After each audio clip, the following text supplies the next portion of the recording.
പാലക്കാട് കഞ്ചിക്കോട് ജനവാസ മേഖലയിൽ കാട്ടാനക്കൂട്ടമെത്തി. കഞ്ചിക്കോട് പയറ്റുകാട് ജനവാസ മേഖലയിലാണ് കാട്ടാനക്കൂട്ടം ഇറങ്ങിയത്. പ്രദേശത്ത് നിലയുറപ്പിച്ച കാട്ടാനകളെ വനംവകുപ്പ് ഉദ്യോഗസ്ഥരെത്തി കാട്ടിലേക്ക്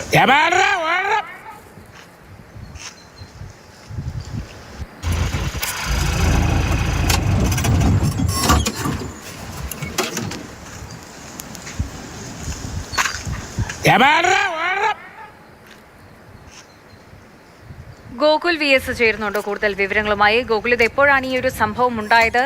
നിലവിലെ സാഹചര്യം ആശങ്കയുടെ ഒരു സാഹചര്യമാണോ?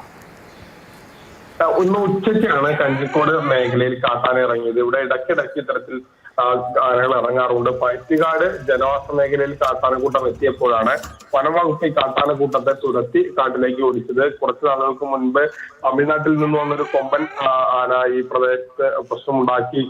പിന്നീട് അതിനെ വനംവകുപ്പ് ഒരു ദൗത്യം എന്നുള്ള നിലയിൽ തന്നെ കാട്ടിലേക്ക് കയറ്റിവിട്ട കാഴ്ചയൊക്കെ നമ്മൾ കണ്ടതാണ്. സമാനമായ രീതിയിൽ പല ആനകളും അവിടേക്ക് എത്താറുണ്ട്. പലതരത്തിലും ആളുകൾക്ക് ഭീഷണിയാകുന്ന രീതിയിലും ഉണ്ടാകാറുണ്ട്. നിലവിലിപ്പോൾ ആനയെ കാട് കയറ്റിയിട്ടുണ്ട്. നിലവിലിപ്പോൾ അത്തരത്തിലുള്ള ആശങ്കയ്ക്ക് വകയില്ല.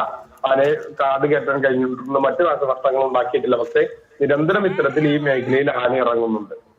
ശരി ഗോകുൽ, നിരന്തരം ജനവാസ മേഖലയിൽ ആനകൾ ഇറങ്ങുന്ന ഒരു പ്രശ്നമുണ്ട്. വലിയ പ്രശ്നങ്ങളൊന്നും ഇന്ന് റിപ്പോർട്ട് ചെയ്തിട്ടില്ല, പ്രശ്നങ്ങളൊന്നും ഉണ്ടാക്കിയില്ല എങ്കിലും നിരന്തരം ഇങ്ങനെ ജനവാസ മേഖലയിൽ ആനകൾ ഇറങ്ങുന്നത് ആശങ്കയുടെ ഒരു സാഹചര്യമാണ്.